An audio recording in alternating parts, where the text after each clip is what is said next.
عسلامة يا جماعة، شنيا أحوالكم؟ إن شاء الله يا ربي تكونوا في خير ونعمة. اليوم رجعت لكم بسلطة مسموطة، سلطة تونسية ياسر ياسر بنينة، مكونات بسيطة، تعمل الكيف وسهلة في.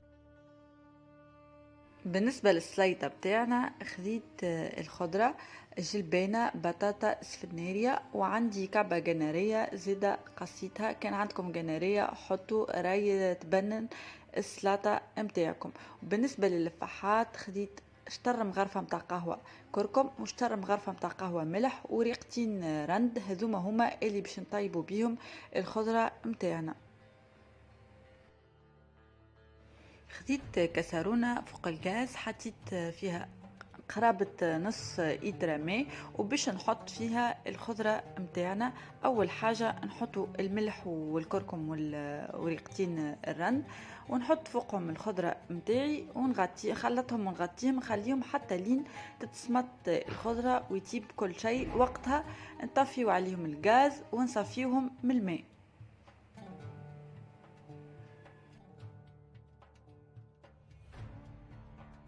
كما تراو بعد ما طابت الخضرة متاعنا صفيتها بالكدا من الماء وحطيتها في صحفة.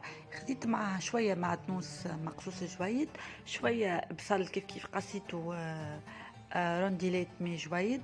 خديت تن، وخديت معاهم شوية فلفل برلعبيد باش ناخو 4 مغارف زيت زيتونة، ونكيت ملح خاطر معناها الخضرة ملحناها، وباش ناخو معاها شوية فلفل أكحل. فلفل أكحل راوي يبنن السلطة بالكدا.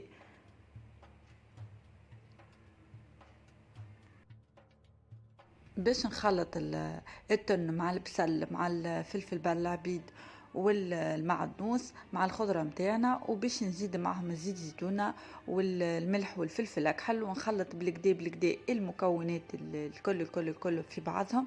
وهكاكا السليطة متاعنا تكون حضرت ياسر ياسر بنينة، وكما ريتو سهلة في ساعات تحضر وتقنع بالكدا، سيرتو في شقان فطر معناها ما تخليكمش ياسر تجوعوا. وكما تراو فيها الخضرة الكل حتى للصغيرات تجمو تعطيهم، خاطرها ياسر ياسر بنينة وتقنع. خلطنا الخضرة الكل مع بعضها، وهذه وصل هذه سليطة متاعنا حضرت. جست باش نحطوها في طبيق التقديم.